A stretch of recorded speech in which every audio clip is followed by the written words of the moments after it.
Shout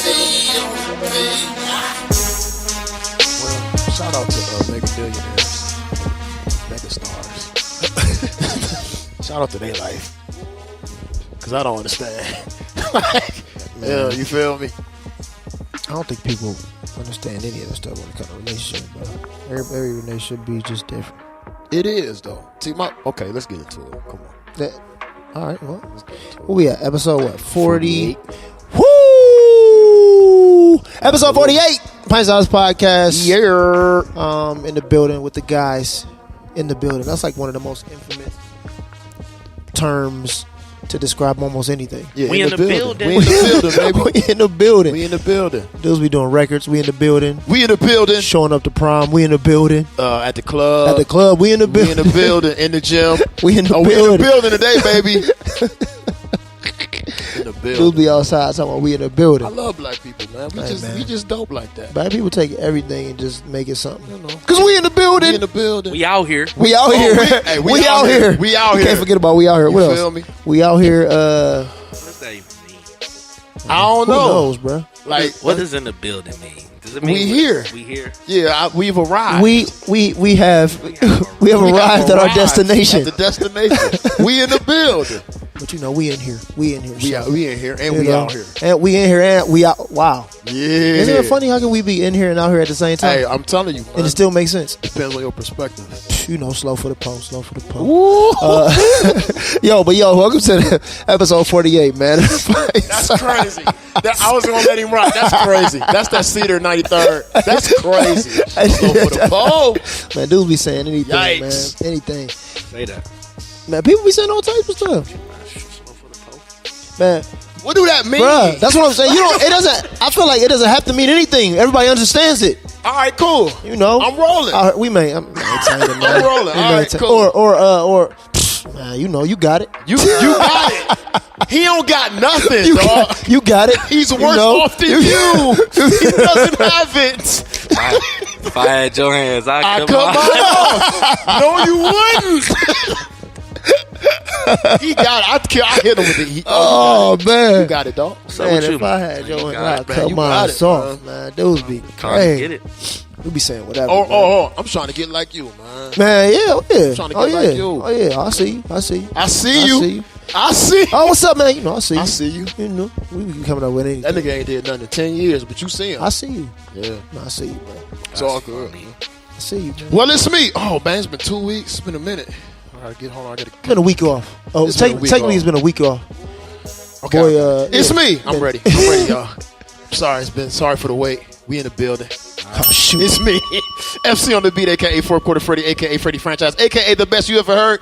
You're just afraid to admit it, a.k.a. Mr. I Have a Dream. So get your hands on my pocket, a.k.a. Speedy Tractor, a.k.a. Bomb Stockton, a.k.a. Kareem Abdul-Bazaar, a.k.a. F the Netflix guy, a.k.a. Young Hulu, a.k.a. Hot Take Jake, a.k.a. Mr. Always Like the Loader, a.k.a. Mr. Always Stay Focused, a.k.a. Mr. All Bags Matter. It's great to be back. Ooh. 48 episodes. It's me. Yeah. No, I ain't got all that. It's me, Mario. That's where I got it from. That's where I got it from. Yo, man, we here with the world-renowned author, man, extraordinaire. Yo, you know what I'm saying, Mr. B&N himself. That's what you home. You know what I'm saying, Mr. B&N himself. You know what I'm saying? Come to the podcast. I'm just saying. You know. All I know is this. All I know. I seen my man taking a picture next to his picture at Barnes and Noble. First of all, that's all I know. If you take a picture next to your picture, bro, I said, it's going down. That was like a movie. That was like a red carpet affair. Oh, he in there. It's like a picture next to his picture. That was so hard. I feel like I could do anything. Was those endorsement glasses? I feel like I could do anything. Like, it's so many layers. You know what I'm saying? Right now. Bruh. You know what I mean? Bruh. I'm just happy to sit across the table for you, OG. You know what I'm saying? If I had your hand, I'd cut mine off. Word. Listen, so. Oh, man. Nah, but yeah. You know, so I was just, I'm like, I wanted to do a shoot, right? Well, really, we tried to do it before, it just kind of didn't work out. So I'm like, I wanted to do a strong promo up to the week of, during the week of, I was like, I got some flyers, but I don't really want to do that. So hit on my guy David. He takes pictures too, so it kind of works out because he does his own photo shoots. Like, he don't have to wait for nobody else. You know what I'm saying? So he got $10,000 worth of cameras. So he does his own, you know what I'm saying? He does his own photo shoots and all of that. So I'm like, so it's never like, all right, I got the glasses, but I got to find me a photographer, right? He got it. He takes his own pictures, edit them and all of that. So, and he got his own studio. So we went up there. So we started outside, had a little vision for the shoot. Like, hey, want to incorporate some signage. We put about 5 or 6 different pair of glasses out there. So I'm standing on the wall outside, and he sees the sign through the glass, right? So then we changed everything up. So then I was like, wow, you know what I'm saying, to see that. So then, we do our thing outside, and we go inside. I had got clearance from the store managers and everything. So, you go in there and talk to them different managers. Like, you can't just come in here. I'm like, well, I got the emails and stuff. I was like, oh, okay. Well, since she said it, do your thing, right? So we in there taking the photos and everything. And I ain't even just, like, we in there trying to avoid the customers, right? So it's a Sunday morning. They open at 10:30. So we get there 10:30, early, 11 o'clock. The place is packed. Really? What day was this? On Sunday. The place was packed. They opened at 10. I got there at 10:30. Okay. So I'm thinking we're going to be able to move around how we want to move around. Ain't nobody really going to be in here. Right. But it's full. On a Sunday. Sunday morning. Full swing of things. People in there reading and the whole nine. So nice. Buying books, the whole nine. So we do our thing in on one side of the store. So as we walking out, we walk in to see what else we can, and some other shots. So that's when I see the books on the shelf. How did that feel?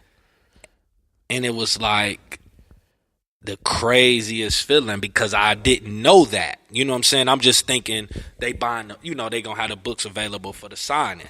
Got you. Right. So they're actually in there. Right. So I'm like, man, leave my phone out. I'm like, I wasn't prepared. That's hard. You know what I'm saying? I wasn't prepared. So, so just being in that realm, man, and people understand it that do certain things. Like, I was having a conversation with my wife, like, just talking about like producers and consumers. Like, so people that are producers understand it. People that are consumers, like, they don't always see the big picture. Right, they don't really see it. You know what I'm saying? Right. Like, I was talking to my mom. She was like, oh, I didn't even know that was a thing. Like, you know what I'm saying? Right. Dang. And it's so crazy. It's so crazy, Yeah, like, yeah. when you think about a consumer, right? So, like, if you just walk into Target or, like your big box retail, whatever, right? We just in there shopping. The consumer is just in there shopping. Right. Right? Right. Not really paying attention to the operation of something, right? Mm-hmm. How did you get your stuff in here? Mm-hmm. Right. Who did you talk to? You know what I'm saying? Like, so that's the thing. Like, so when you speak to consumers, it doesn't register. So that's why I made it very known, like, this situation is not normal. Right. This situation is something. Like, this is it is a process. And it's not run of the mill. You can't just wake up one morning and decide, you can't do that. You know what I'm saying? So for the person that owns beauty care products, right? Mm-hmm. And they can get their natural care products in a Target or in a Walmart. Big deal. That's a big deal. That's not like, oh yeah, I just walked into the store and say, hey, can you guys sell my product? No. You know what I'm saying? That's a big deal. Yeah. So we have to understand how to celebrate things and we see so much stuff on social media that we think is like normal. You know what I'm saying? Like, right. it's just so hard to explain. Like, you know, so just talking to my mom, I was like, hey, like, you know, you follow a Gabrielle Union, right? Or you follow a Divine Franklin, right? And these are big time authors, or these are big time personalities. So in order for their success to happen, they have to be in Barnes and Noble. Yeah, it don't happen no other way. It doesn't happen any other type of way. Right. You know what I'm saying? So it's like, that's your competition. That's who you're competing for shelf space with. A Joel Osteen, who's moving. You know what I'm saying? A TD Jakes. These is who you are competing for. Yeah. Shelf space. Right. You know what I'm saying? So just, you know, trying to educate on the process as well. Because I had a lot of authors who have hit me up, because I'm a part of some different author networks, and a lot of authors hit me up like, how did you do that? I bet. You know what I'm saying? Yeah. Like, you know, we need the sauce. Yeah. You know what I'm saying? Yeah. And it's crazy because I'm going to LA, right? So I'll be keynoted in LA. So I reached out to some Barnes and Nobles, because right now, it's about to go into holiday season. So they're not really doing things at stores. So I reached out to the same Barnes and Nobles that Devon Franklin. I follow his tour. Like, all right. So I know if he didn't went to these ones, I know they do signings here. Right. Because all of them don't do signings. Right. So guy said, hey man, just want to be honest with you, man. I got your email. I appreciate, you know, you reaching out, but I only deal with high profile people. I get it. You know what I'm saying? I get it. And you can only respect it. Right. So that shows you that he like, hey, here's some other places you can reach out to. around yeah, he gave me some alternatives. You know what I'm saying? But it's like, just so people can understand, it ain't just happening. No, it ain't just happening. It ain't. And even for me to get in there took 5 to 6 months. And so hold on, let's start. Hold on. So I didn't know about how long it took, but I knew it took a long while, because when you got the news, it was nuts. So I said, okay, this must have been something that he had been working on for a long, long time and didn't give up on. Right. Now, speak to the person who has an idea of who they want to become, but they don't understand. Okay, what would you tell the person that just started doing what you're doing, and they're running into roadblocks that you've probably overran, right? What would you tell that person in terms of perseverance? Like, how do you translate your great idea into a reality, even though you're running up against these roadblocks consistently?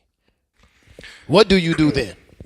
So first, it starts out with what's the vision for the brand, and what's the vision for what it is that you do.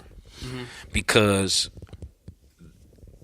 I can give you any type of scenario where you can get discouraged. Right. So, and it's crazy, but look, so FC on the beat, right? You're a producer. Mm-hmm. Now, you can easily say, I'm not Mike Will Made It or Zaytoven, right? So I'm discouraged. Mm-hmm. Do you understand? Like, I'm not doing that, so I can find discouraged in that. But I was at the B-side last night, and these two artists performed last night. Sure did. 2 artists performed last night. Yeah, they did. Performed, the music came on, and the first thing they said, I want to shout out to my producer, FC on the beat. Word. Yes, they did. I don't know who these people are. I never seen them before. But shout out to Affinity. Shout out to Young JB. I know who FC on the beat is, right? So you have to understand who you are and what are the goals for you. Mm-hmm. So there are plenty of authors who sell more books than me, you know, who have spoke in larger venues, and it's about what was my goals. And I really kind of dropped the ball, or not necessarily dropped the ball, but when I dropped the brand playbook, I hit the ground running.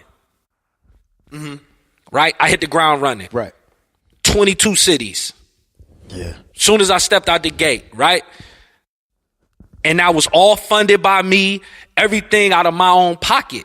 And it, you know, my brand expanded. So then when I look at the next book, I'm like, yeah, I made money. Yeah, I got exposure, but I spent a lot of money. Right. So when I come back to the table, so it's like, do I do the same thing? Right. Okay.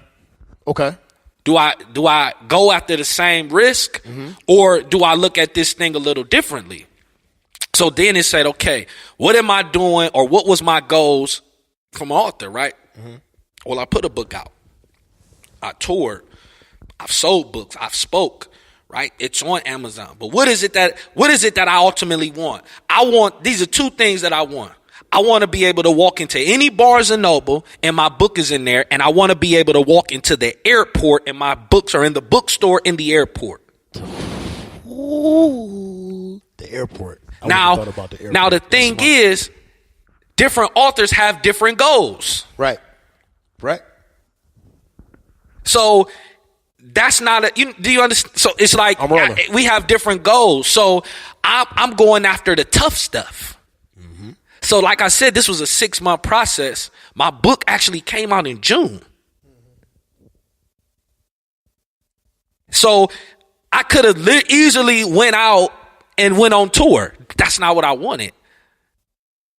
So 2019, you're going to see a book tour, but it's going to be through Barnes and Nobles. See? Do you understand? Like, so you have to, you got to be able to stay the course in your own goals. See, and we get, you get discouraged. Of course. If something's not happening right away. Right. You know what I'm saying? But it's, even for you, Blue, like, yeah, I'm not Orange Theory. You know what I'm saying? Like, so I can get discouraged. Right. What? Right. You know what I'm saying? Right. But if I can put on an event and X amount of hundreds of people shows up for a 5K, like that, you have to. That's crazy. You understand? So it's like we have to celebrate the wins, and we have to stop holding, like, our peers and the people we deal with have to stop holding us to a standard of people that you're looking at on Instagram or TV. So those two things that you just said, I think are super, super key. For one, that's one thing that I say that you're way better at than myself. We have multiple conversations, and even in our group text message chat, he's like, "Yo, we didn't even do anything to celebrate this." And then in my mind, I'm like, I felt bad too. In my mind, I'd be like, no, it's not even just that one particular incident, but I'm just saying, like, this has been like a constant theme, though. Like, you know what I'm saying? Since me and him, like, established or reconnected. Like, you know what I'm saying? He's always taking time to be like, yo, let's celebrate this little thing. Like, or it might not be little, or it might not be big, super huge, but it's something that's worth celebrating. In my mind, I'm like, yo, we ain't did anything yet. So, like, keep going. That's where I'll be But you never celebrate and give yourself momentum. You never appreciate the work. Right. You never acknowledge the thing. Right. And you end up missing the blessing of that moment because you're already moving on to the next thing without even giving any kind of acknowledgement to it. You know what I'm saying? So I know for a fact that's something that's very, very important for all of us as entrepreneurs. You know what I'm saying? And then two, we also got these unrealistic expectations for each other.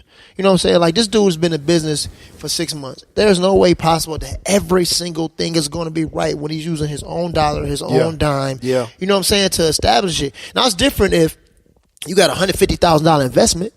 Right. You know what I'm saying? That's a different place. Yeah. So, like, okay, well, you should have took time and thought about this thoroughly. Fix this. Have this together. Your service should be good here. That's a whole other kind of conversation. Yeah. But if you know for a fact this man, he's like, well, yeah, he took $8,000 of his own money and just dumped and now we figuring it rolling. out. Yeah. You know what I'm saying? Like, everything ain't the bells and whistles, but it's a good service. You know what I'm saying? Or it's a quality product, or, you know what I'm saying? And it has to do with how much you believe in your own self. See, that's where I was going. Go ahead. And that's to believe in your own self. Like, I had this conversation with my wife, right? And she like, money look like this or money don't look like that, or you know what I'm saying? And I said, listen, I said, it's the internet. It's solely the internet that makes our minds overlook or don't appreciate certain things. I agree. Right? Because we see it. So it's like, so for example, I mean, you can give so many different cases, right? Okay. So many different things, right? Like you talk about a LeBron James. LeBron James started playing basketball at probably 3 or 4 years old. He didn't go to the NBA till he was 18. That means he was playing basketball and training and everything and dedicated his life for 15 years before he even, quote unquote, made it. Exactly. Man, I had 15 years of experience. 15 years. But see, before he even got a check. A check. Before he even got paid for it, he did 15 years. So it's like, so my mindset is different. So when people say, man, oh, you're on the second book, and I look at certain things, bro. The Brand Playbook got an award 2 years after. It's not even, listen, the Brand Playbook hasn't even been out 2 years. So I doubled up just because I doubled up. But It hasn't even been 2 years. So we think that, all right, the book was out, you push the book, and then it's dead. Right. No. It's not how this works. It's not how this works. It's not how this works. Especially with books. Even with music. It's not how people want to say it work like that. But in the beginning, that's not how it works. It's dudes that don't Bruno go gold to like 3-4 years Yeah, old. like, Bruno Mars. Great example. Album came out in December of 2016. And I know it came out December 2016 because we were playing the music at the New Year's Eve party 2016. Versace on the Floor is his single off the 2016 out 2 years later. Yes. Just broke. You have to understand what it is you're doing. You have to have patience. Okay, so let's talk about this because this is social media, in my opinion, and we can go back and forth. I really want to hear what you guys think about it. Social media, in my opinion, I'll take Jake. Has done two things for creative people. I'm not going to say entrepreneurs because I don't like that word anymore. In this context, you understand what I'm saying? The people who make things and are creative people, or they have great ideas, or they have services, right? I think social media has created an environment to make them feel like they can make it. It has, but it also hasn't. No. Let me finish. Okay. I want to put this out there. I'm losing right now. This joint will not stand. Because you're trying to put the charge. You're trying to be too sexy with it. You got. What's up, Gully? You know what I'm saying? You're doing a lot.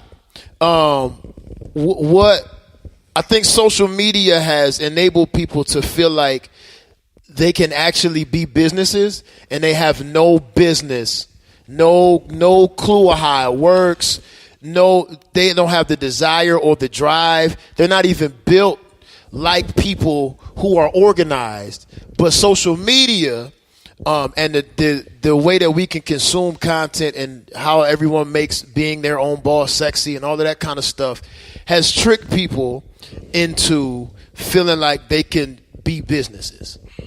And the issue I have with that is it creates a marketplace of people who may have the imaging necessary to say this looks great, but they really don't have the drive, or the business is trash, or all of that kind of stuff. So when you get down to people who just, are like us, it's like, yo, we going to get it off the muscle. We really want to do this. This is the long term for us.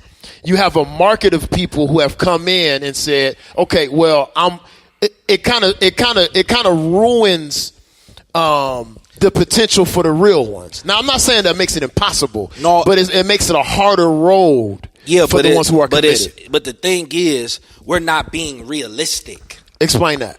So the reason we're not being realistic because we go blind, or we think Cardi B just fell out the sky with the #1 record.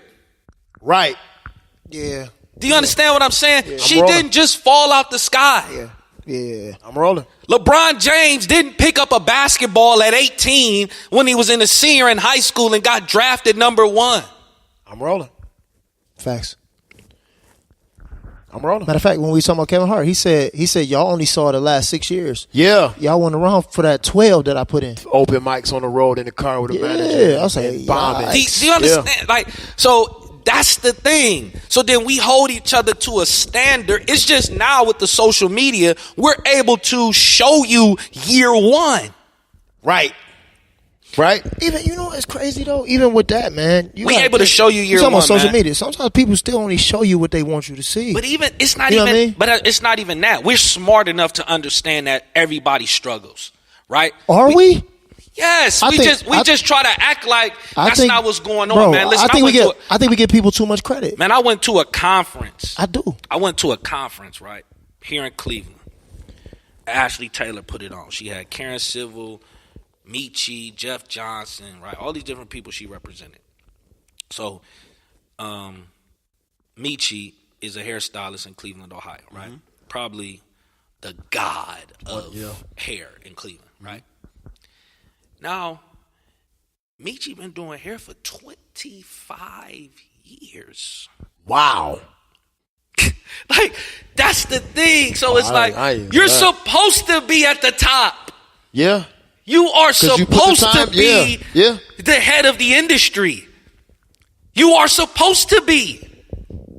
So when you come into the game and trying to hold yourself to a standard of a Michi, or if you're a rookie in the NBA and you're trying to do what LeBron does, or it just does not work. You have to understand the road it takes. You have to understand that these people have put in longevity. These people have put in the time, and they're where they are because of they've been able to stand the test of time, put in the work. You know what I'm saying? It's just like we don't understand. We try to act like these people just fell out the sky. Right. See, but I don't disagree with any of that. My thing is, I think sometimes we give people too much credit.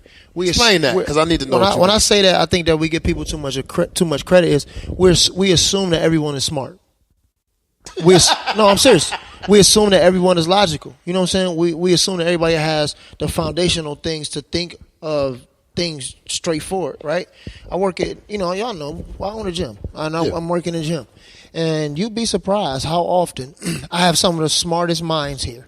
Like, no lie, I got teachers, we got dang on doctors, we got nurses, we got people who work for NASA. We got all these people here, bro. Like, if I ran down these folks' credentials, all these years of school and education, like, you'd be like, golly, you got some smart minds. Yeah, they are smart in one area. You bring people to certain things and you say, hey, do this, and they've done this a million times. What is that? Like, we're assuming that these people understand. You could put certain lingo and language down that people are supposed to understand by now. People have been with you for years and years and years, but they don't understand. And I'm only using that as an example to say that I think we give the world sometimes too much credit. I think that's why there's such a science to, at first it used to be thinking on the 8th grade level. Then they knocked it down to a 6th grade level, right? Now they're all the way down to a 5th grade level. Can a 5th grader understand this?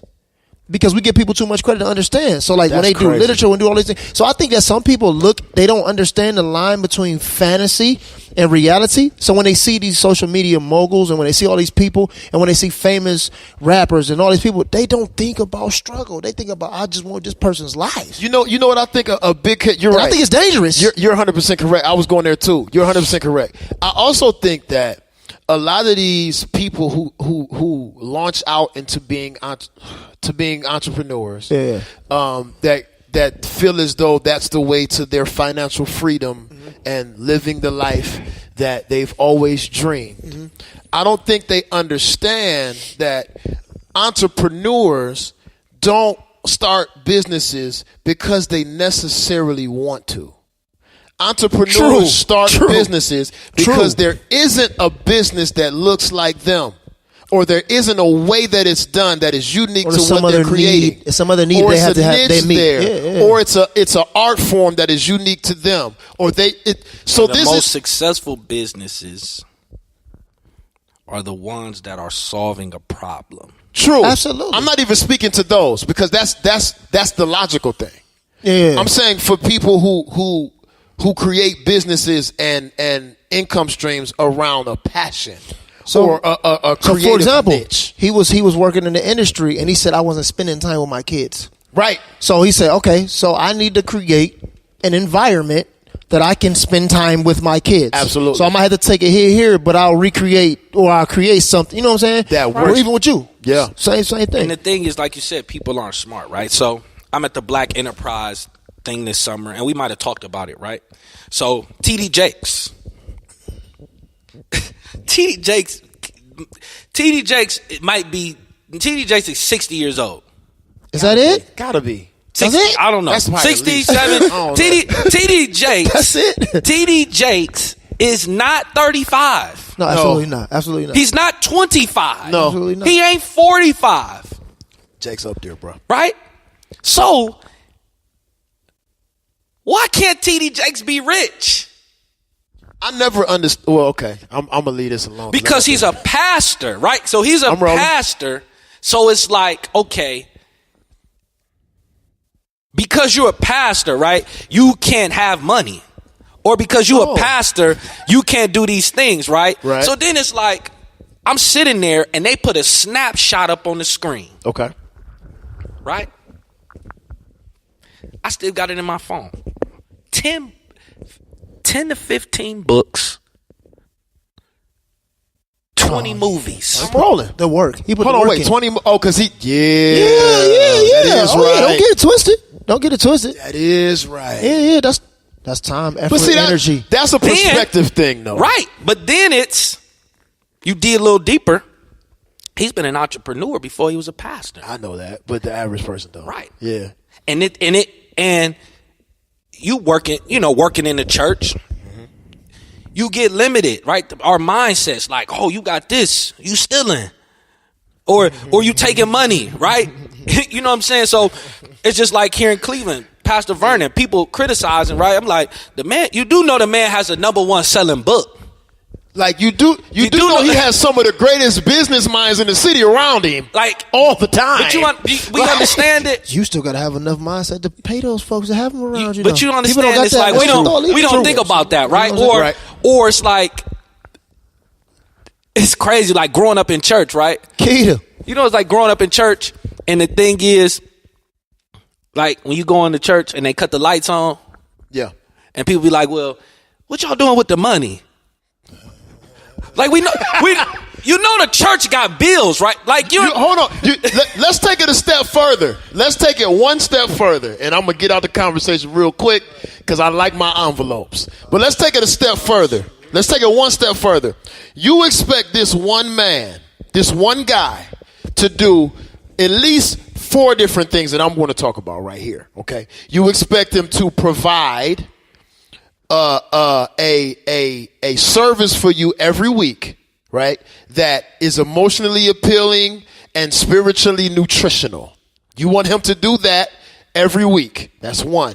You want him to be able to be at your beck and side at the church if things go awry, right? You want him to do that. I need you to pray for me. I need you to intercede with the oils. I need all of these services. Bible study. We ain't even there. I need you to come check on my grandmother. And all of these kind of things. That's what pastors do, right?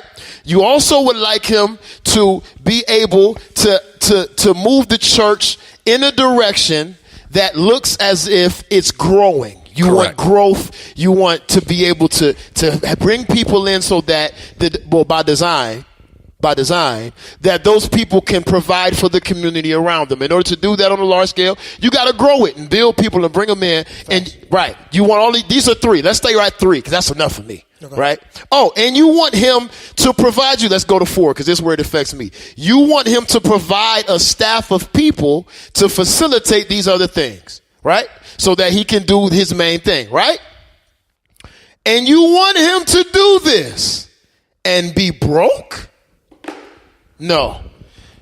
I think, no. Those tithes and those offerings, they keep the lights on. They keep the musicians paid, keep the envelopes on time. So they keep the church warm, and they make sure his family is taken care of so he can provide all of these random and obligatory services for you on a daily basis. So why are you mad? Because Jakes is a multi-millionaire. So he can come and bring the oil to you, you know, or he can send some cats out with the oils. Right. What you want him to do? And the man got books and he got all that type of things, right? So I went to a church, right? I'm not. Shoot, what is going? I'm not. I'm done. Just for the record. No, listen. And I'm on Facebook. I'm done. Listen, I went to a church. Oh man. And I felt bad for the pastor, right? Okay. Because it was an experience that I was like, he is aware of how people think. Okay. Right? So, him and his wife, right, pretty much run the church, right? Mm-hmm. Church has no musicians. Nice. No choir. That's extra nice. I like that. What are we doing? This club ain't popping, G. We going to another spot. But they got an audio system, right? So they got all these things, right? So he's preaching. His wife's singing. Yo, if he playing anything, let's leave. Let's go. He pulling a Martin. He doing everything. They singing over the tracks. Okay, all right, that's different. But it's nobody controlling the music. Hold on, cuz. Oh, so he got a CD we got to leave the pulpit. He got a CD playing. He got to go stop the record. Go cut the record on. Then he got to intro the song. Come back. That's a nightmare. They showing movies and all these different things. Where do you let it go? But then you got to go. How many people was there? But they got a decent congregation. What's decent, boy? How many people was there? Decent? Give me just a round figure. It's probably about 2 services. So they got 2 services. No. No. They got about How many people were there when you were there? Probably about 100. Oh, wow. Wow. That's solid. Him doing all of this? He must got some intangibles. So this thing about, but no, listen. He got a high church IQ. Listen, can see the I grew up in the church, right? Bruh. So growing up in the church, I can identify certain things. Like, so if you grew up playing music, listening, you can identify certain things, right? So he doesn't. So think about this. Have you ever seen a pastor, Baptist pastor, ooh, that's a different thing, without an organist? Hey. For a week or two. Run them tracks. Because it was a transition. Run them tracks, cuz. Not permanently, though. Run them tracks. I'm not even talking about the tracks on the singing and the choir. Have you ever seen a pastor preach without an organist? Not in all my years. It's been so bad that personally, I get phone calls that just come, hey, when you done with the one, can you just come chase me for the preach? Because a Baptist pastor feeds you gotta have off an organist. You gotta have it. So what was the point? So what do you do? Like, is it time to hang it up? When do you hang it up, bro? It's time to hang it. Like, not even just from him. a business standpoint. Or you give in and say, look, congregation, we're gonna have to hire some folks around here. So hold on. So if I own a baking place, a baked goods store, right? And I am I'm the cashier. I'm the lead baker. I'm the manager, bruh. I'm also mopping and cleaning the floors. Nah, that business is terrible. That's what I'm saying. You can't give me time out though. He got hundreds of people coming every day. You put the S on there with the sauce. But I'm saying though, if your business has a demand, and not like a BS demand too. Like you say, well, we get 2 or 3 customers a day. You know what I'm saying? Unless you're selling cars. Yeah, that you know what I'm saying? That ain't no big deal. You know what I'm saying? Right. But if you have a demand, there's a demand for your product. If there's a demand for your business, right? Even though you don't have all the things to fill the gaps, Okay. You know what I'm saying? Do you call it quit? Because it sounds like if he has right. So I don't think you necessarily call it quits, but you have to, figure out what it is. What can we sacrifice? There it is. Okay. Right? Okay. What can we sacrifice? For the greater good of the business. But it's true. It sounds like it's bare bones anyway. But is it? It's gotta be. But it's just like, he might not want to cut a check. That's terrible. It might be cheap. People don't want to cut the check. Let me share something for all of the religious folks, all of the. It ain't even just religious. No, I'm getting there. All of the entrepreneurs, everybody that's starting something out, everybody that feels as though they want to pocket all the coin. Checks make life easier. Listen, I provide services to people all the time. And what do? I make their life easier. That's my only job, is to make your life easier. And I do it well. Easier. So my envelope is cut a check. But other than that, cut a check. Cut a check. Man, cut a check. Sometimes you just got to cut a check. Man, you cannot do everything. You can do what you can do. Sometimes you got to cut a check. When I got it and I'm cutting checks, I feel so good about it. I make them payments so fast because I don't have to think about this. Right. I pay for the convenience of not having to think about it. I just don't want to be that old dude that be like trying to fix everything knowing that you can't fix anything. Yeah. You know what I'm saying? Like, just get the duct tape. That's awful. Get the duct tape again. Duct tape can't fix everything. Okay, my man Tony say no call it quits. Okay, you talking about church-specific stuff. All right, y'all, relax. Relax. We ain't talking about ministry strategy. The church folks is chiming in. They coming in. What you need to do. What you need to do is this. All right. Yo, so what's up, man? They I don't know if y'all saw, but it was a bomb attempt on the Clinton-Obama what do you call it? Premises? Yeah. So Obama's he's out here rallying the Democrats. People are. It was a rally? No, I'm saying they found something at their home. But what I'm saying is they're out right now rallying. They're trying to Democrats. change a party. I mean, change of power. Rallying Democrats, going around the country doing that in time for the election. Mm-hmm. Man, I'm gonna tell you like this. They sent them a message. Because this goes back to, first of all, y'all gonna leave Hillary and y'all gonna leave Barack Osama alone, all right? Because they ain't did nothing but love y'all, all right? Y'all gonna stop. Y'all better chill out messing with them. We need them around here just to give us hope, all right? That's number one. Number two, that goes back to this whole politics thing that's happening. Goes back to why you heard my music at the B-side last night. So this is the first time I've seen this in the city. In this scale, and I wanted to talk to you guys about it. They're out in the community. I've lived where I live for going on 4 years. They're out in the community for these elections in ways and means that I have never seen before. Same. You know what I mean? And they're really working very hard to bring to light a lot of issues that black voters or what is the new term they hit me with? She had to tell me I had to start using it.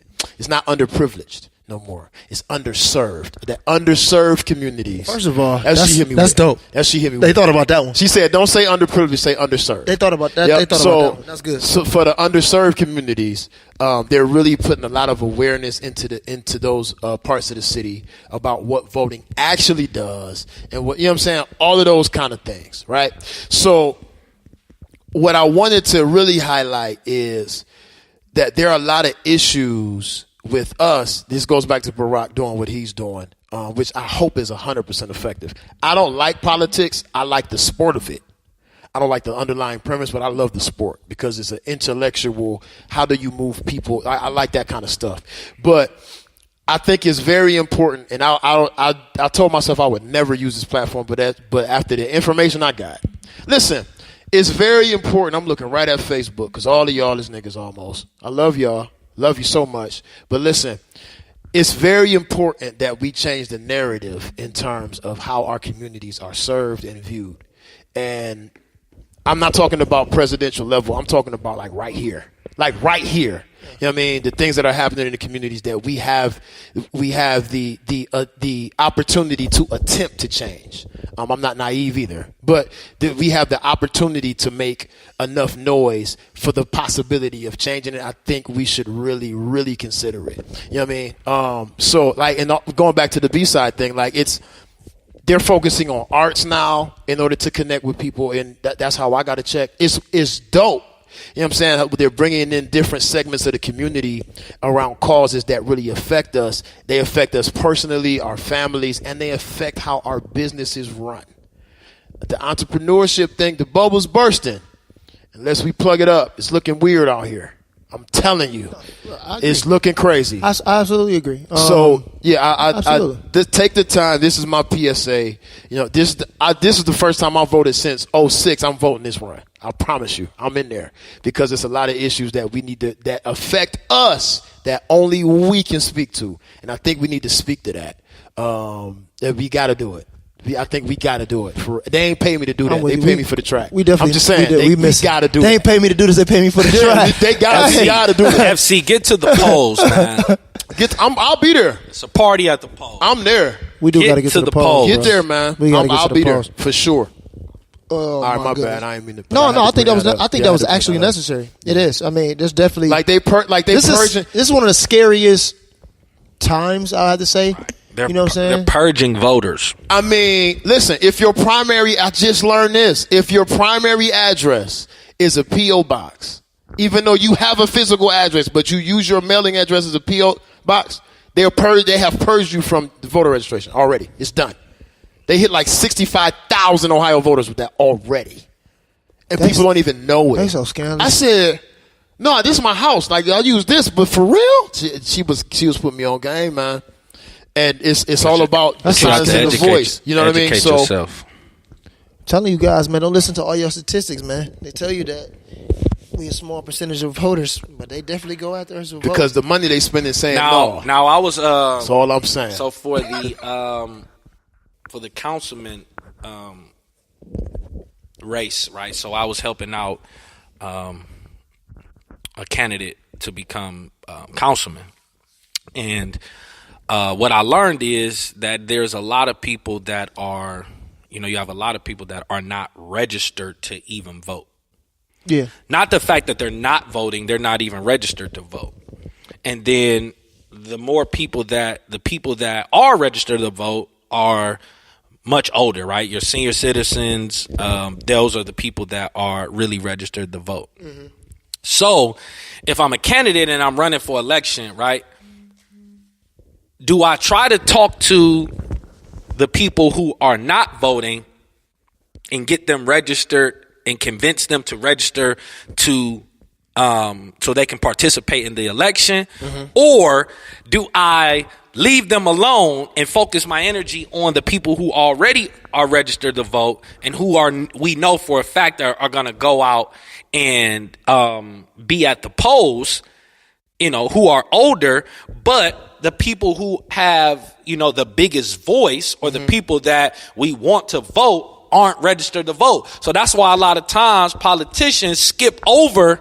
That's true. Yeah. They skip over people because they feel like I'm wasting my time with you trying to convince you to even vote or even get registered. And I got to go convince these people who I know is going to vote to get me into office. Right.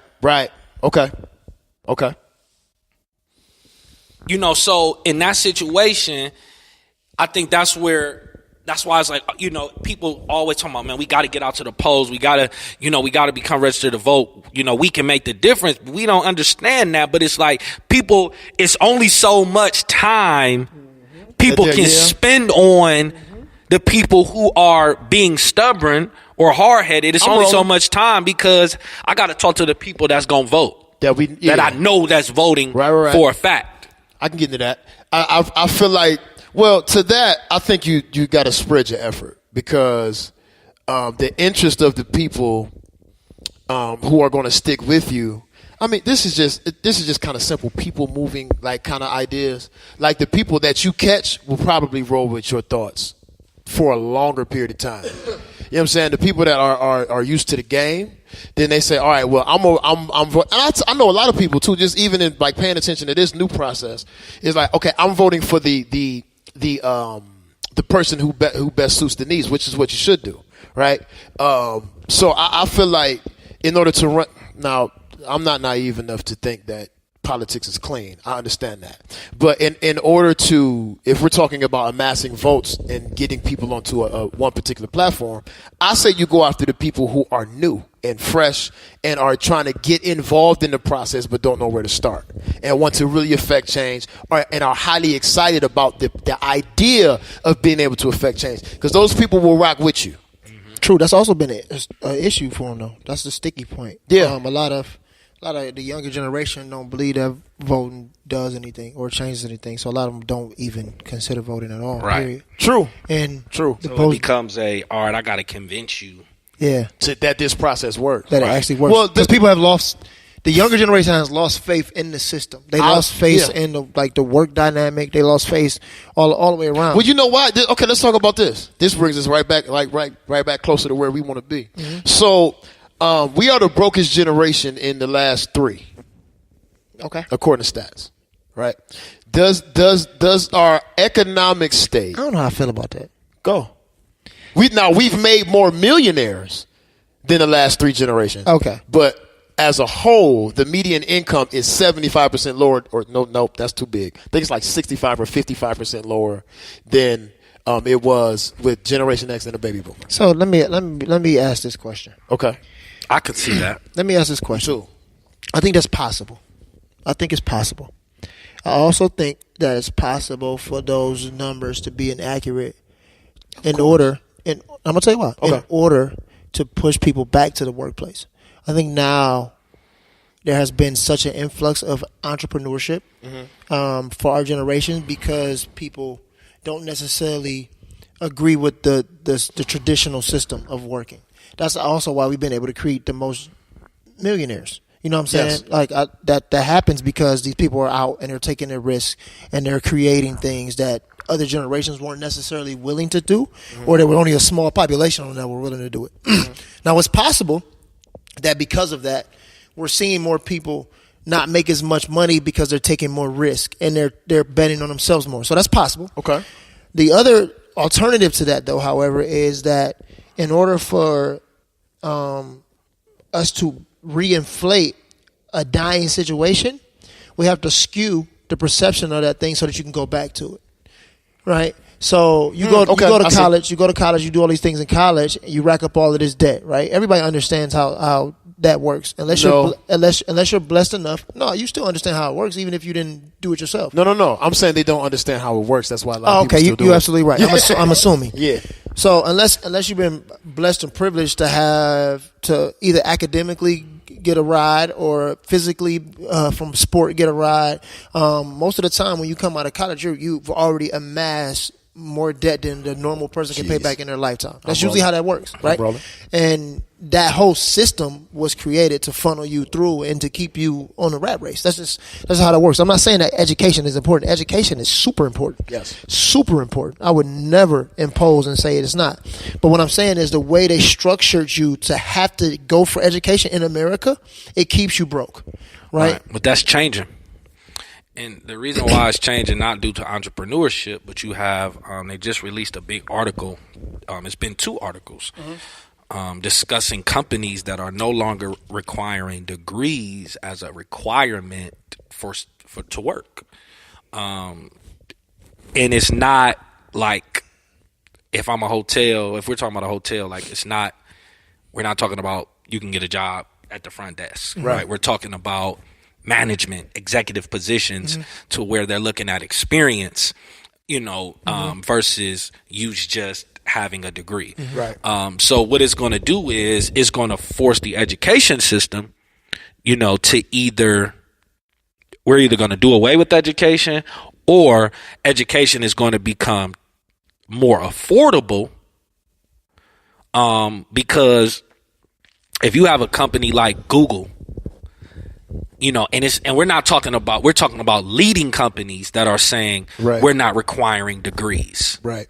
So if you have leading companies that's saying we're not requiring degrees, it's going to force the second tier companies to not require, that's where I was pushing this. not require degrees, or the education system is going to become more affordable, and people are not going to get in that debt because they don't want to get in that debt. So that's why they're not going, so you're in a situation where it's like, hey, you have to do something. I feel like this is where I was getting to that, because in the article I read, which is, I don't want to misquote who said it, so I'm not. I think it's either the Business Insider or the Atlantic, one of the two.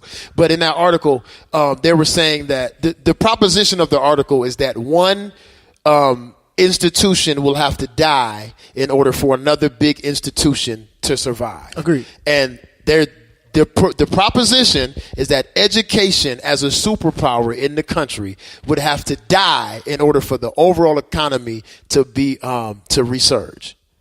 That's what they're saying. So, and they're marking the points in history to where industry was our export, and how it didn't take much education to become highly profitable in the workforce, and that drove the economy forward. But once education became the caveat to high-paying jobs, then the economy suffered, and we had to start moving money that wasn't really there in order to survive. So if they start to take the blueprint of other countries where educationally they focus on certain strengths or certain things that build up their economy, I think that will be fine.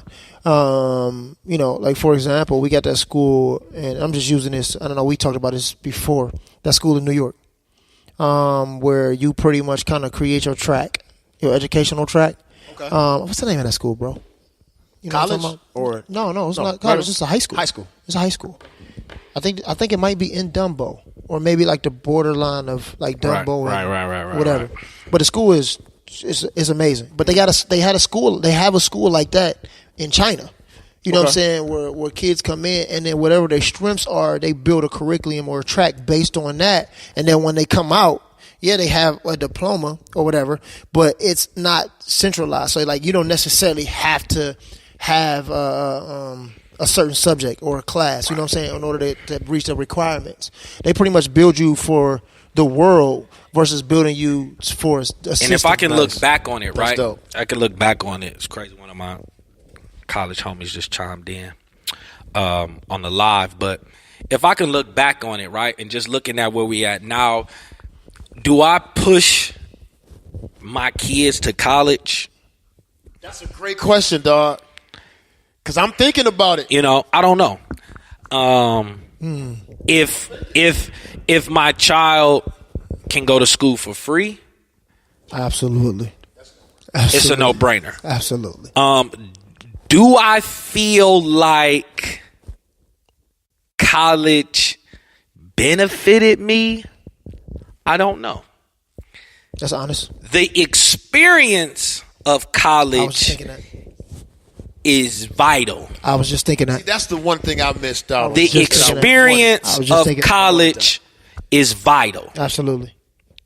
And that experience is something that cannot be you can't duplicate that. You can't duplicate that. You have to experience that. You have to experience that. And wasting my money a little for bit. people who have not experienced it, I think their development is a little slower. I agree with that. As someone who has, I agree with that. And for somebody like me, coming from Cleveland, Ohio, right, to go to New York City. See, I didn't go to Ohio State. I didn't go to Oberlin, where it's just a college town. Like, we were dropped into the Mecca. And we didn't go to upstate New York. We were in New York City. You went to, okay. So the development, you had to become an adult very quickly. You're mixing and mingling with people from all over the country at your school, and then you're right smack dab in the Bronx, where it's Dominicans and Puerto Ricans and all the culture in Harlem, and then so all that stuff is a melting pot. But it helped me in my development, and I feel like that was just that experience put me much further ahead than a lot of other people. But was it worth the debt that you accrued? Oh, no, you didn't accrue debt. Okay, yeah, I played ball. All right, so if you had to, would that knowing what you know about college, would that be worth the debt that you would have accrued if you didn't play sports? Like right now, bro, Fordham is like 55 grand a year. When I went to Fordham, when we got there, bro, I graduated 11 years ago, right? $55,000 a year. Fordham right now, well, Fordham when we went was $38,000 a year. Median salary. Okay. And part of the reason why I say, is it worth it? It's worth it if you would have stayed on the East Coast. What do you mean? Your particular experience is what you mean. No. So, is college worth it if I was paying it out of my pocket? It would be worth it if I stayed in that area. Okay. So you're saying if once you leave New York or the East Coast, the value in the education is now lost. Okay, explain that then. So like, okay, for example, you live in Ohio, right? People know the Ohio State University. People know John Carroll University. Absolutely. It's not easy getting into John Carroll. Right. Okay. I'm living in Cleveland. I can get a degree in John. Okay. I got a degree at John Carroll. I got you. Say I want to move to Arizona. They don't know about They don't know John Carroll. John who? So the prestige of the documentation is what makes it worth it. Right. For Ford. Because they don't put over there the efforts into it around the country. Right. So you know Harvard, Princeton, I see. Yale. I see. NYU. You know these major universities that ring all over the country. Right. You know what I'm saying? But if I have an opportunity, if I want to go somewhere or have a better life or whatever it is, certain degrees, the prestige is only relevant where they are. So that's more. I didn't even think about right. So that. that's more of the reason why it becomes not worth it. Sheesh. Being in Cleveland, Ohio, nobody knows what Fordham is. So you have recruiters, you have people that are in that space that don't even look at your degrees. They're not even looking at where you went to because they don't even know it. Facts though. It's like they check it. It's like, oh, okay. That's crazy. Did you go to college? You got that. You went to college, yes. And then they was like, okay, so what experience do you have? Yeah, I swear that's how it goes. I swear that's how it goes. You went to Fordham. You need to come from the bottom of the pile to the top of the pile because of the education. Yeah, you're right. You're absolutely right. No, it really is like that. Unless, like he said, you go back to those certain spots where God. Oh, I went to Brown. I went to, you know what I'm saying? Yeah, he absolutely right. You know, so then that makes it, absolutely right. That's where it's like it's the education system light with a sham. Right. So that's why it's but in Canada though, and this is different. Right. And this is why it's so important, right? This is why it's so important, right? I had two friends. I had one friend commit suicide that I went to college with, right? One friend committed suicide. Other friend found him in the train station, homeless, in New York City, right? Trying to stay and make it in New York City. Now, this is in New York City where you have a school that is one of your top schools and still can't find work. To where, and I think it's like my friend, he was trying to send a message. He committed suicide on Fordham's campus. It's time to get up out of here. You know, and sending the message, because when you do the backstory, then it's like, okay, we know he was struggling to find work. He was struggling. He was from Canada, coming here trying to make it. Came on his own, played ball, went to school, graduated, and bought into the system, bought into the idea of I can make it in this city. You know what I'm saying? Because I went to this school, and the school, did not live up to what they said. It's to where I even thought about doing a documentary on the school, because I know so many people who were fed that, hey, this is a top 10 school. Only reason we're not Ivy League is because we don't have the population. So then I'm paying this money. I'm going to this school that's Ivy League, but then I leave. I can't get a job. Or if I get I get a job, it has to be in this area. I can't go back home. So let me ask you this though: is that a reflection on the school, or is that a reflection on the ideal of education? Both. It's both. I think it's both. It's both. You want to know why it's both, right? You know why it's both? I experienced a case, right, where a guy sued his university. He sued his graduate school university because in the mission statement, it says we guarantee employment once you finish this law program. Yikes. He had 150 rejection letters from law firms across the country. 150. Oh, he was putting effort in. For sure. He's putting effort in. In their mission statement, they said we guarantee employment. Can't do that. You can't do that. And it's no guarantees. But if I'm picking a law school, I'm going to go to the one with the guarantee. But see, this is what I'm saying. I'm going to the one with the guarantee. And that's why I say the educate. Okay, let me narrow it because y'all are right. That's why I say the education system, asterisk, in America is a sham. And that's because the idea of education is holds more value to people than the actual education. Like the fact that I went to school trumps what I learned in school. It's just the fact that I went to school, and you prop your life up on that idea, thinking that because you went to XYZ school, that this guarantees you a life that is decent. Right. I did an interview the other day, right? And the young man That's all a part of the American dream. That's so whack. Young man I did an interview with, he said, this was on live? On Instagram Live? It was on Instagram Live. Okay, cool. I just wanted to put that out there. So the young man I did an interview with from Atlanta, Georgia, right? So he says, I had to let him know, like I just didn't fall out the sky. Like, you just start doing marketing. No, like I really have 2 degrees in marketing.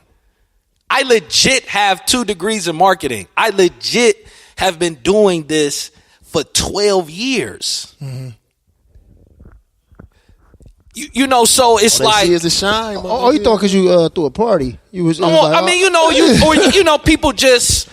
I'm the real estate coach, I'm the, I'm the such and such coach. Right. I'm the life coach, and they ain't never did nothing or ain't had no life experiences. Mm-hmm.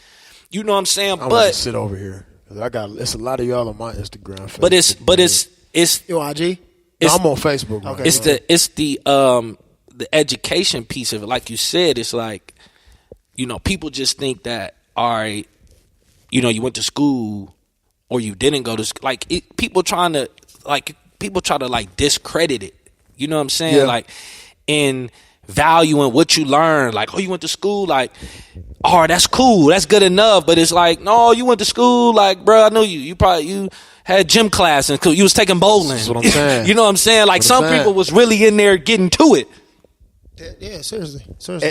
And that's what's just weird for me. Like, cause like you as you posed the question, and I'm still thinking about this. I have a 16-year-old, so I'm still thinking about like, what am I telling you? Because like, even if you go, look, you can go to college, right? Mm-hmm. It's what you go to college for. Yeah. I always said this. I said, okay, those specialties, you gotta go to school. Okay, law, doctor. You gotta go to school for that stuff. There's no way around it. Right. So those are the people that's gonna make the money. No way around it. So as a parent, I feel like it is your job to educate your child on the decisions that they're gonna make walking into school. And if you going to school for communication, business, psychology. I was about to say that. Sociology. Ew. I actually like sociology. Me too, but economics. But it doesn't make you. But it doesn't make you money. Economics doesn't make you money. Economics is sham too. Right.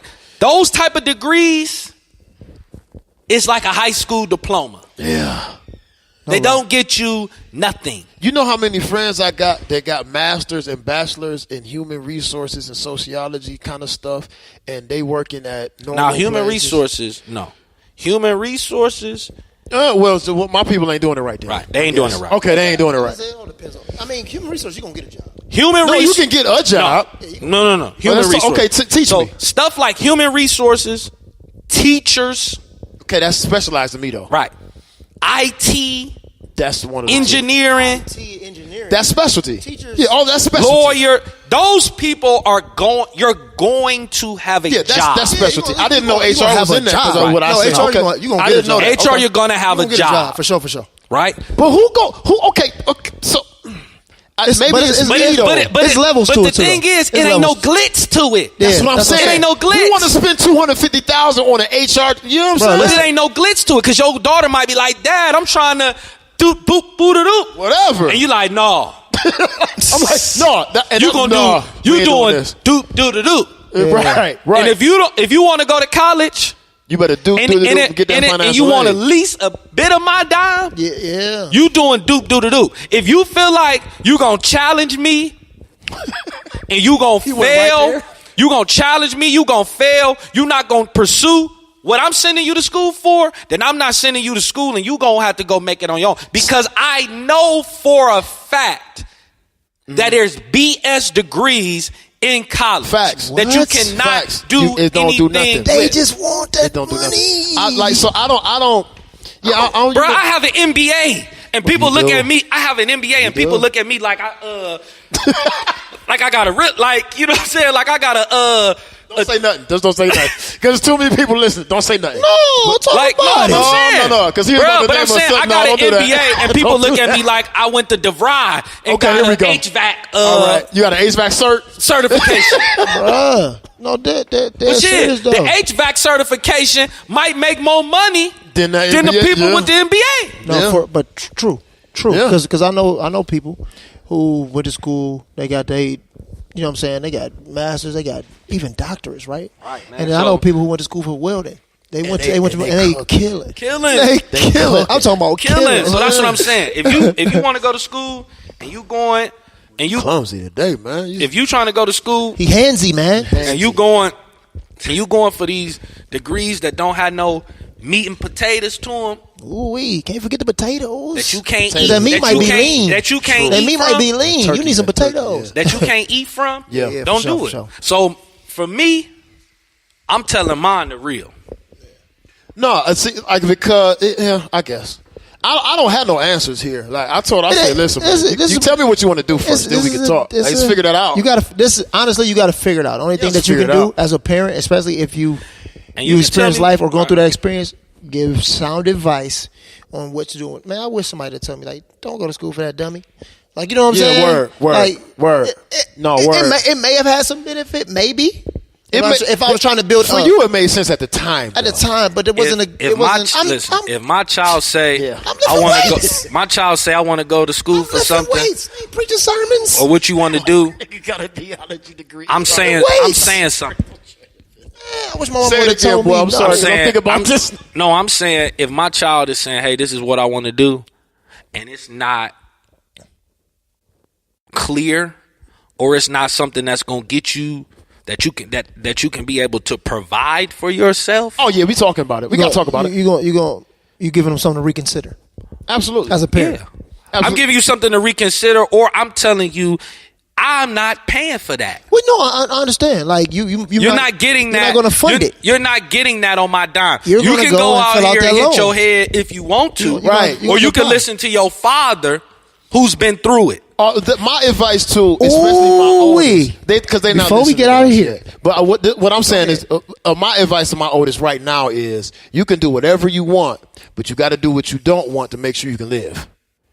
So it may be that whatever you want may not be able to get you off the ground. You might have to get something that you don't like in order to do that other stuff. Sacrifice. Yeah. So figure that you got to find a balance, and then But I'm the different dad though, because I just for me it's like, okay, can you survive? Then do all right. Outside of that, do whatever you want to do as long as you can survive.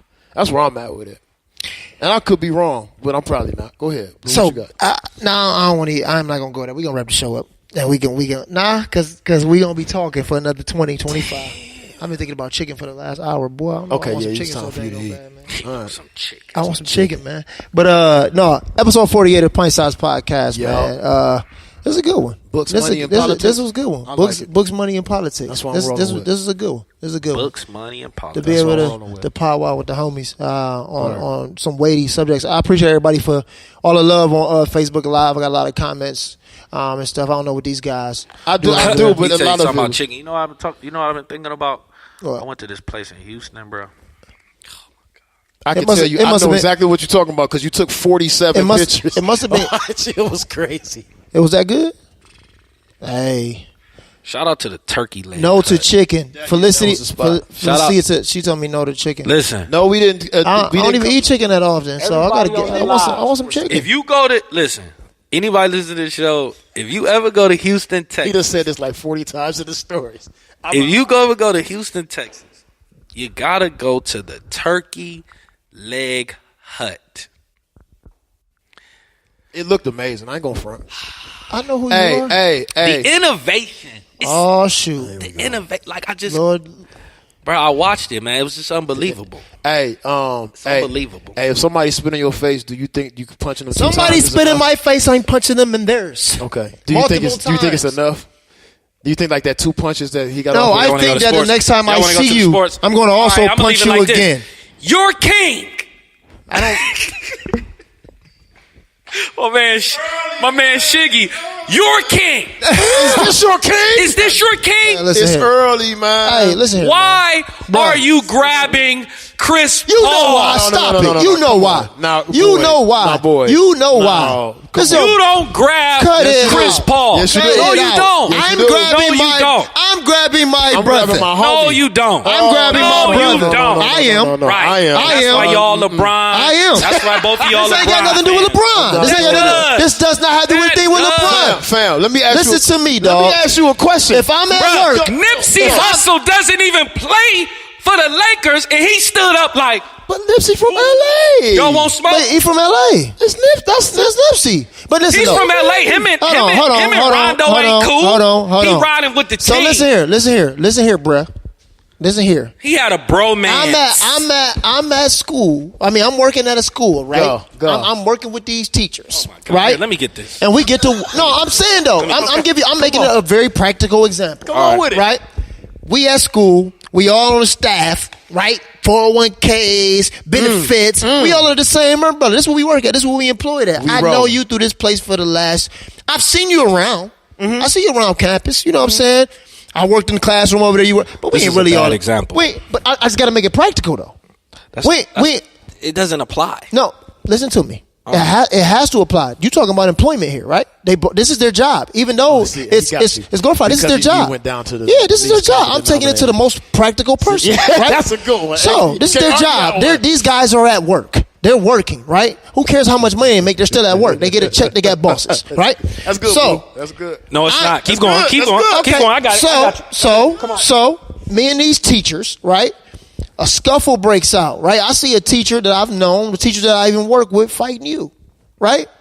I know for a fact that you got a lot of stuff to lose, right? I know about your family because we spend time together. We got 18 years of history. We brothers. We do all this stuff outside of this little game and these people.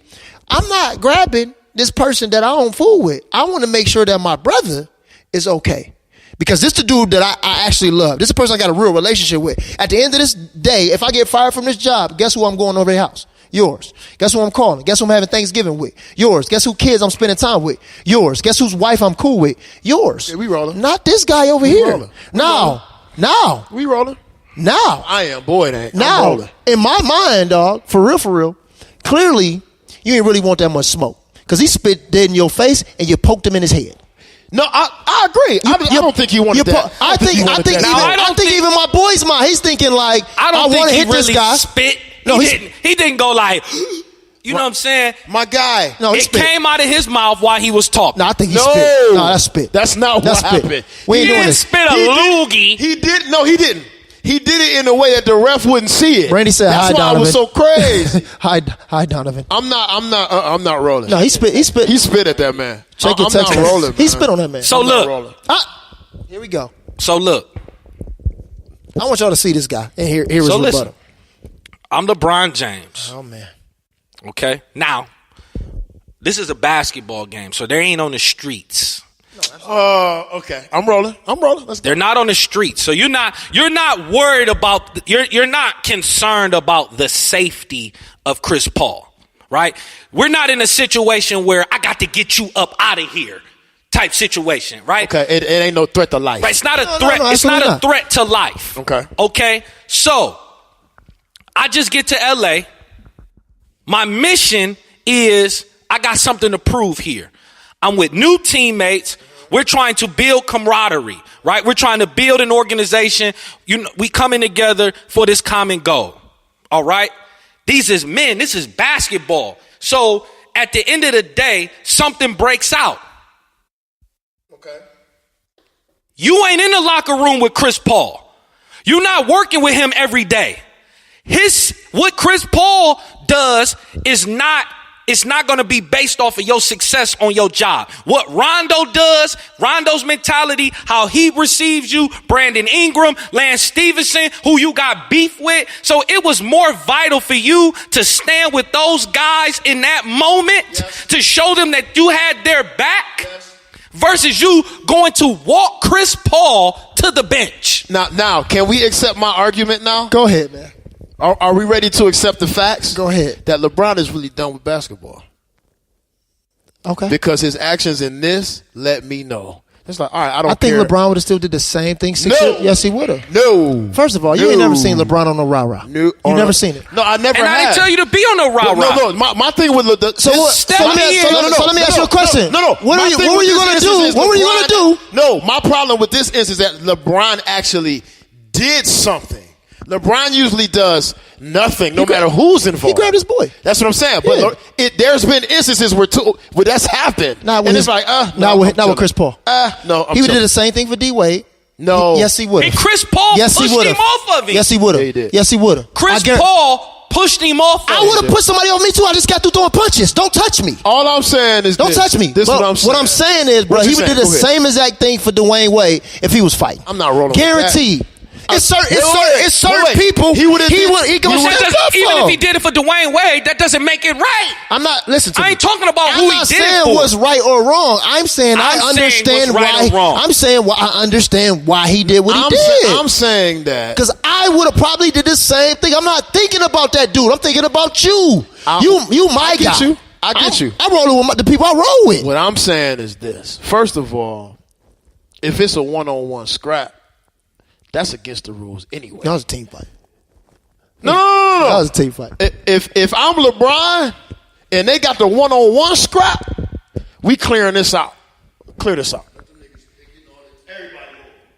All right, you good? Y'all good? All right, cool. And that's that. It's the one-on-one scrap. Now, after I'm not gathering him up. And I'm just not doing that. I'm gonna make sure he because what he did was it didn't stop anything. He still got suspended. He still lost money. It didn't do anything. So this is what I'm saying though. Do you think this though? Do you think this? Do you think in Brian's mind he was trying to prevent that? Prevent all of the things that he knew was gonna come down the pipe. It already had happened. I don't think so. No, I think they were too far gone for that anyway. I think it was too far gone. Like once this happened, he was done. So what? Okay, he was already through. So what should Bron had done in that situation? I say just nothing. I say if you gonna do something, grab your guys. No, I say grab your team. Melo, get Paul. Melo, James Harden, who. Well, he ain't really starting. He ain't doing nothing. But I'm saying James Harden is centered around him. Because he was killing Ingram all night. But what I'm saying is, where are you? Hey, hold on. Let's talk about that. Hey, Ingram ain't stand a chance. He was destroying. That's what it. Like you said, that's where it centered from. He was giving Ingram everything. He was getting frustrated. I cannot check this, man. I don't know what to do. It was that last Euro stuff. He was like, you know what? I'm sick of this. He's like, man, you know what? I'm tired of this. I'm angry. Sorry. Now listen. That's what I'm saying, bro. I don't know. Step in, grab your guys. I say clear it out, let them scrap, and we deal with it later. That's what I'm on. All right. Because I want my man to get your work. Y'all Brandon Ingram. Hey, if I'm everybody looking at Brandon Ingram, if I'm Rondo looking at Brandon Ingram, I got a different respect for you because you came in. I don't. I think that's stupid. It's not stupid. I think that's he was stupid. already in trouble. No. Rondo definitely gonna value Brandon Ingram a lot. Of course. So you telling me? So if it's a one-on-one scrap, you need this young nigga to come over the top like an offensive. You don't line. need him. But so what? He's ill-advised. He's young, but I respect you. But this is what I respect you for what you did. This is what I will say. LeBron mind doesn't work, and it's not me even trying to defend LeBron. Right? I'm just speaking to the mindset. When you talk about somebody like Rajon Rondo, well, yes, he is a champion, but he does not nearly have the kind of brand that either LeBron or Chris Paul has. Chris Paul is on commercials, on type of commercials. Chris Paul has his own shoe deal. He's got all of these different things going on. You feel me? And I know for a fact that Bron understands that. Like you said, he's done with basketball. He's thinking about the long game. I get that. Right? Rondo don't got all that to lose. And Rondo, I'm gonna say this: ill-advised is that might be the ill-advised is hilarious. But I'm gonna tell you this. All right, tell you like this. Yeah, let's go ahead and wrap this up. And I'm done with it after this. LeBron shouldn't have did nothing. I'm saying this. I wanted to see the Rondo CP3 smoke for like 10 years now. They've been at it for a long time. All right, it's the culmination of the get down. And it was even. So what I need to do if I'm being honest, I think Rondo would have dogged him. And you think he would have dogged him? Yeah, I don't know. I think if they had some open space, Rondo would have dogged him. I think Chris Paul was hesitant. He didn't want that. I don't think he wanted it. I don't know, but I'm saying the left and the right that came right after the smoke happened, that gave me a little different. Chris Paul lost 400,000.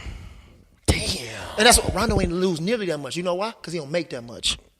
Everything on that level is bigger than an incident. 400 grand. But I'm saying everything on that level. Everything on that level. If you spit in my face and I get to hit you twice for 400 grand and I got it, I'm rolling. Man, on national TV, I don't know if I can even play on the same court as you again because it's gonna happen again.